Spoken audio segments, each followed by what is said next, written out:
ہمیں سفر کرنا ہے. سفر کرتے وقت مان لیجئے کسی کو غازی آباد جانا ہے. اب یہاں سے ہمیں غازی آباد جانا ہے نگینے سے. ہم نے ٹرین کا ٹکٹ لے لیا، اپنا بھی ٹکٹ لے لیا، اور جو ساتھ میں تو اس کا بھی ٹکٹ لے لیا. ایک ساتھ میں بچہ ہے 9 سال کا.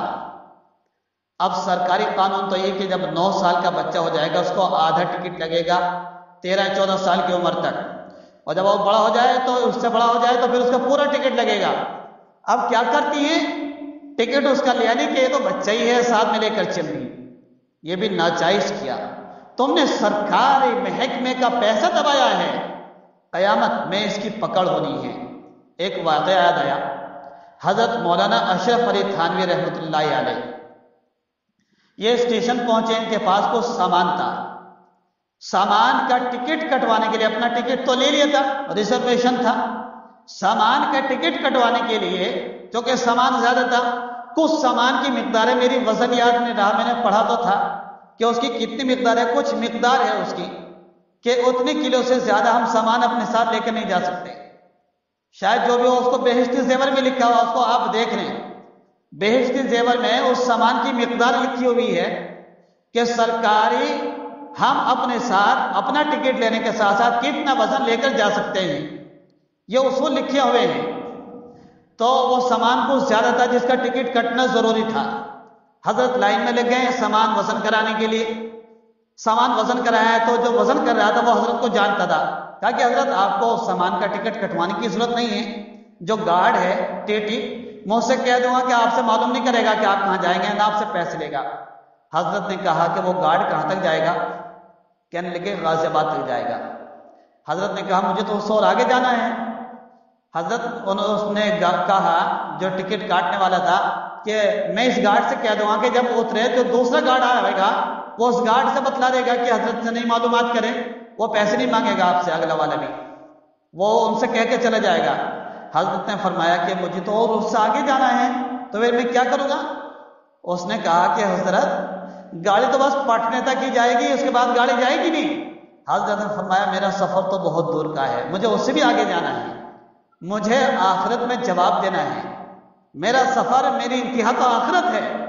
جب میں دنیا سے چلا جاؤں گا میرا خدا جب سوال کرے گا کہ تو اس گاڑی کے اندر سفر کر کے گیا اور اپنا سامان بغیر ٹکٹ کے لے کر گیا تو بتاؤ میں خدا کو کیا جواب دوں گا؟ کیا تم میری سفارش کرنے کے لیے، کیا وہ تمہارا گارڈ کہنے کے لیے چلا جائے گا کہ ان سے مت معلوم کرو اللہ میاں سے، اللہ میاں سے میری سفارش کر دے گا وہ؟ تو انہوں نے کہا کہ حضرت میں سمجھ گیا بات، آپ صحیح ہیں میں غلطی پر ہوں، اس لیے آپ ٹکٹ کٹوا لیجیے.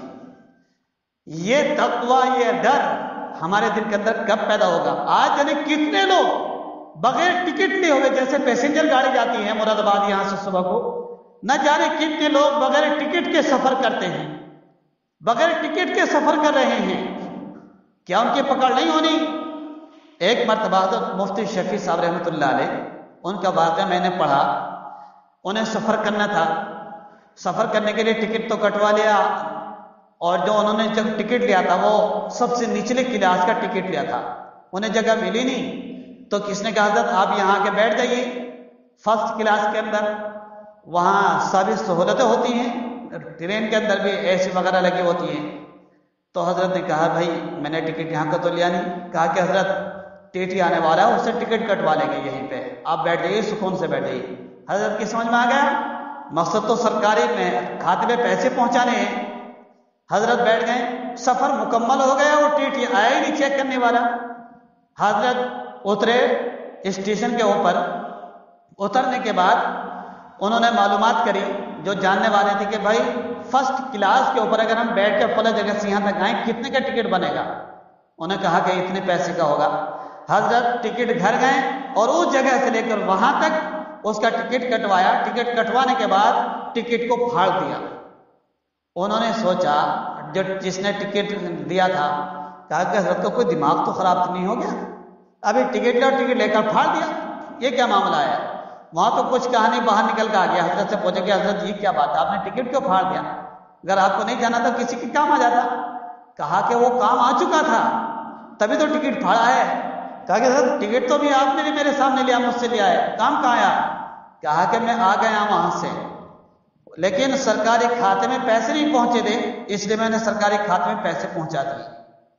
آج کل سرکاری چیزیں ایسی ہیں جو گھروں کے اوپر لوگ لا کر رکھ دیتے ہیں اور استعمال کر رہے ہیں، ان کو پتہ بھی نہیں چلتا۔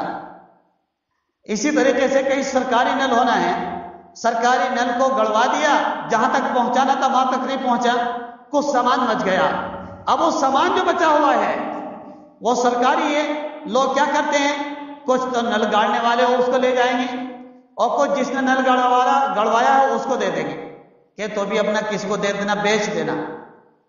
اب یہ ناجائز استعمال ہمارے ہاں اتنا بڑھ چکا ہے ہمیں احساس تک نہیں ہو پاتا۔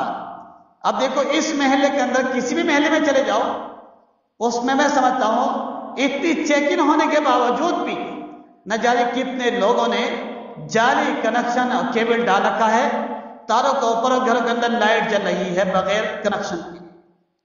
اب یہ ناجائز استعمال نہیں ہو رہا تو اور کیا ہو رہا ہے؟ ان چیزوں کی طرف ہمارا خیال جاتا ہی نہیں۔ ایسے ہی ہم سڑک کے کنارے پہ چل رہے ہیں، سڑک پہ چلنا ہے ہمیں، جو اس کا اصول ہے چلنے کا اس کے خلاف چل رہے ہیں تو یہ بھی غلط طریقہ استعمال کا ہوا۔ ایسے ہی بعض لوگ سڑک کے کناروں پر بیٹھ جاتے ہیں، جو لوگ سڑک کے کناروں پر بیٹھ جاتے ہیں، ہمارے نبی نے فرمایا کہ اگر تمہیں سڑک کے کنارے پر بیٹھنا ہے تو سڑک کا حق بھی ادا کرتے رہو۔ صحابہ نے پوچھا اللہ کے رسول سڑک کا حق کیا ہے؟ فرمایا سڑک کا حق یہ ہے کہ جو گزر رہا ہے جو آ رہا اس کو سلام کرو، اور تم کسی کی تمہاری وجہ سے کسی کی بے پردگی نہ ہو اور بد نظری نہ ہو۔ آدمی سڑک کے کنارے پر بیٹھ جاتا ہے، مائیں اور بہنیں گزرتی چلی جاتی ہیں، وہ ان کو آنکھیں پھاڑ پھاڑ کر کتے کی طرح سے دیکھتا رہتا ہے۔ یہ ماحول، یہ معاشرہ ہمارا ہو چکا ہے۔ میری ماں اور بہنوں، میں اوروں کو نہیں کہہ رہا ہوں، تمہاری نسلوں کو کہہ رہا ہوں۔ میں دیکھتا ہوں تمہاری اولادیں کیسی کھڑی رہتی ہیں سڑک کے کناروں پر، اور آنے والے وقت میں تمہاری وہ اولادیں نامرد رہیں گی، وہ ٹھیک نہیں رہ سکتے، وہ کسی قابل نہیں ہونے والے، کیونکہ ان کی نظریں غلط جگہ پر جا رہی ہیں۔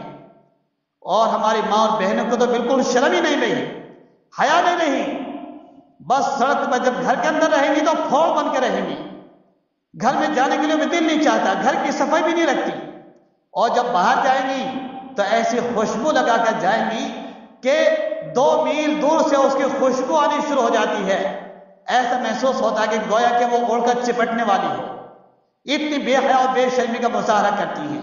جب بھی گھر جائیں گی مختلف قسم کی خوشبوئیں، کریم، پاؤڈر، ہونٹوں کو لاری، ناخن پالش، یہ ساری چیزیں لگا کر آج کل تو میلے میں گھوم رہی ہیں، بال بکھیرے گھوم رہی ہیں، جالی والے کپڑے پہن کر گھوم رہی ہیں۔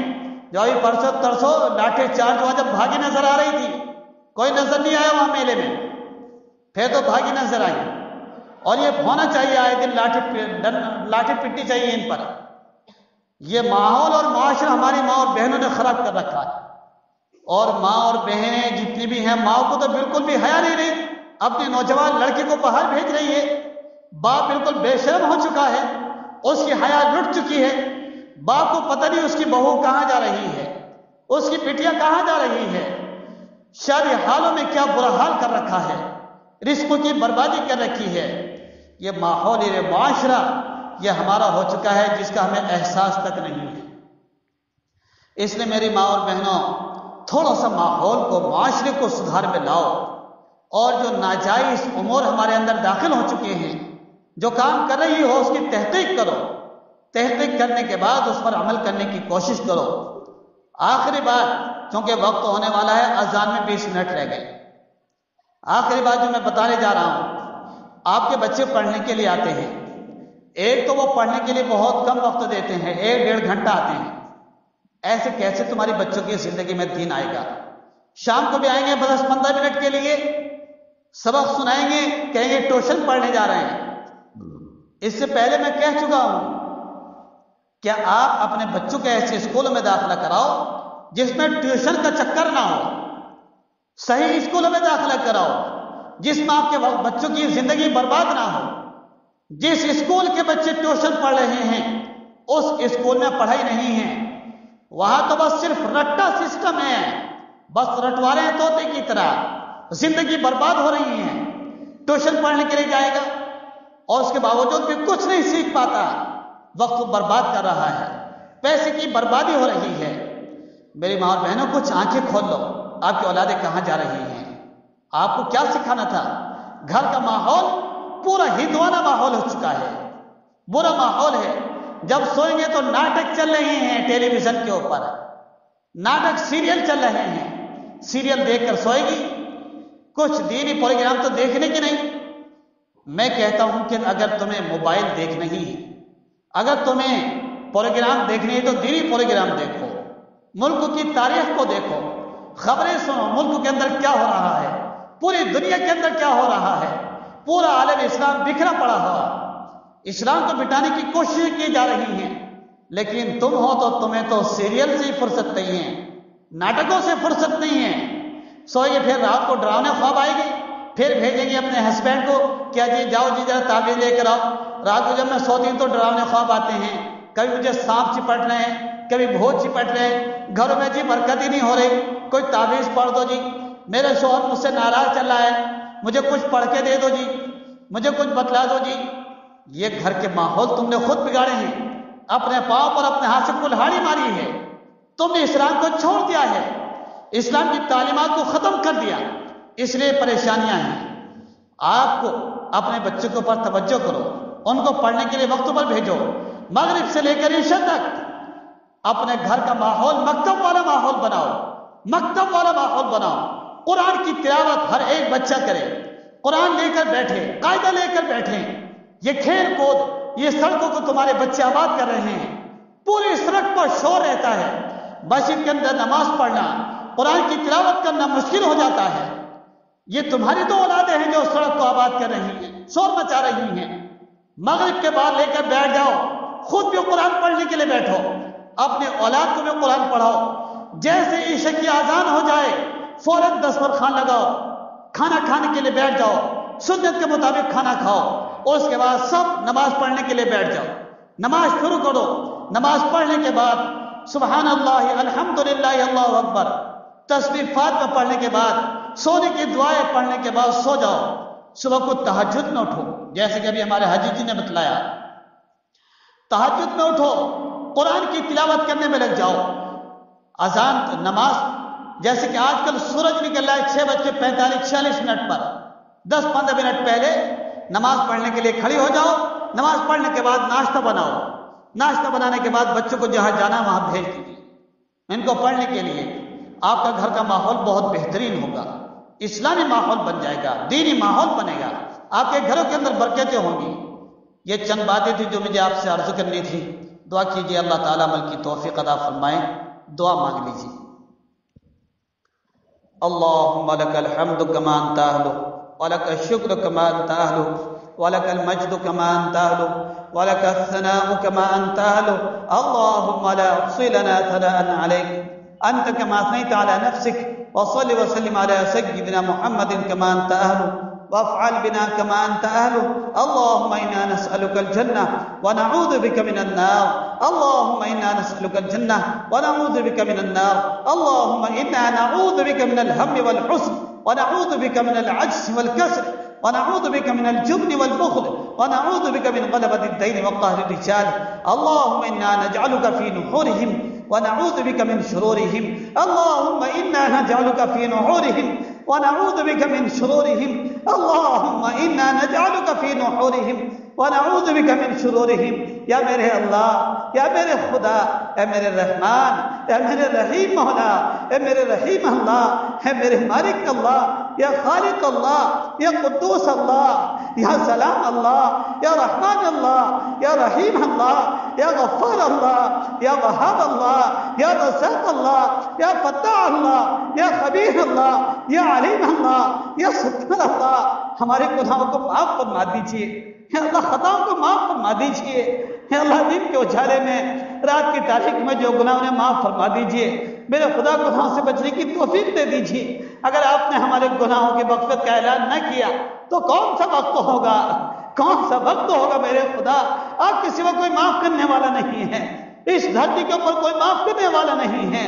یا اللہ یہ دھرتی بھی دشمن ہے، آسمان بھی دشمن ہے، یا اللہ ہوا بھی مخالف چل رہی ہے، یا اللہ کس کے دروازے کو کھٹکھٹائیں، کس کے در کو کھٹکھٹائیں، یا اللہ زمین انسانوں کو نگل رہی ہے، یا اللہ زمین انسانوں کو نگل رہی ہے، ظالم انسانوں کو مٹا رہے ہیں، یا اللہ انسانیت کا خون ہو رہا ہے، یا اللہ ہمارے گناہوں کی وجہ سے، ہمارے گناہوں کی وجہ سے، ہمارے گناہوں کی وجہ سے، یا اللہ ہمارے گناہوں کی وجہ سے، یا اللہ گناہوں کو معاف کر دے، یا اللہ آج مغفرت کا اعلان بھی فرما دیجئے، یا اللہ مغفرت کا اعلان فرما دیجئے، یا اللہ مغفرت کا اعلان فرما دیجئے، یا اللہ ہم سب بھکاری ہیں، یا اللہ اعترافی مجرم ہیں، یا اللہ ہم نے اعتراف کر لیا ہم قصوروار ہیں، خطاوار ہیں، یا اللہ اپنے رحمت سے، اپنے مغفرت سے، یا اللہ اپنے رحمت سے ہمیں معاف فرما دیجئے، ہم آپ کے رحمت کے طالب ہیں، آپ کے رحمت کے طالب ہیں، آپ کے بندے ہیں،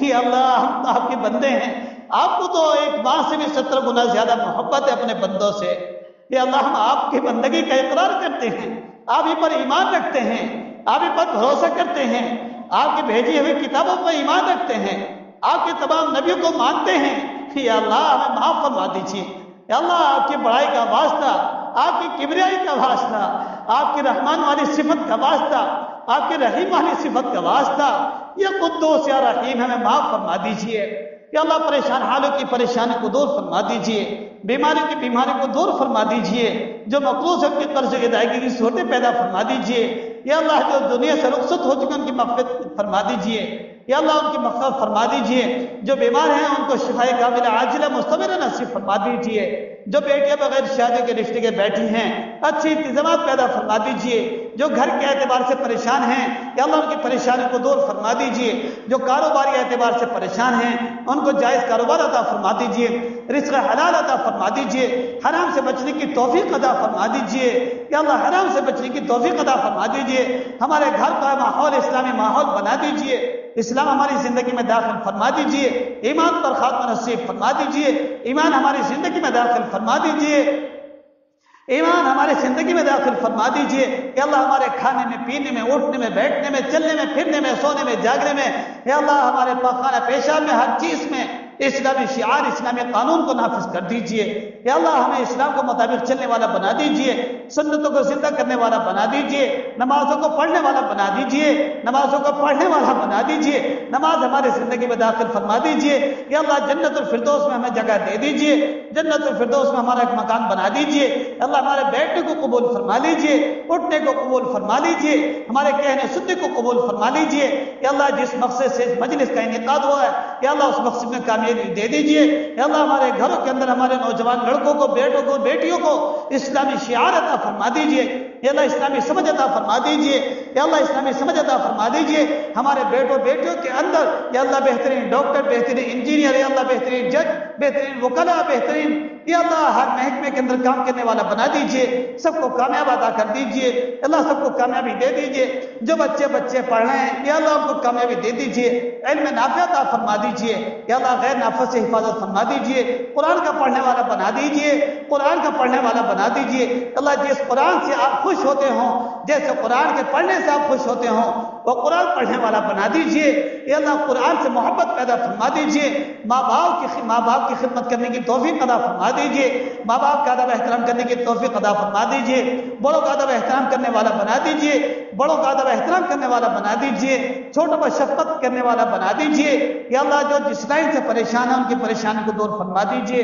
ہم سب کی جائز مرادوں کو پورا فرما دیجیے، یا اللہ جو مانگا وہ بھی عطا فرما دیجیے، جو مانگنے سے رہ گیا ہمارے حق میں بہتر میرا مولا وہ بھی عطا فرما دیجیے، مائی ٹوٹی پھوڑی دعا کو پیارے نبی صلی اللہ علیہ وسلم کے سنت الفعل قبول فرما لیجیے، سبحان ربک رب العزة عما یصفون والسلام علی المرسلین والحمد للہ۔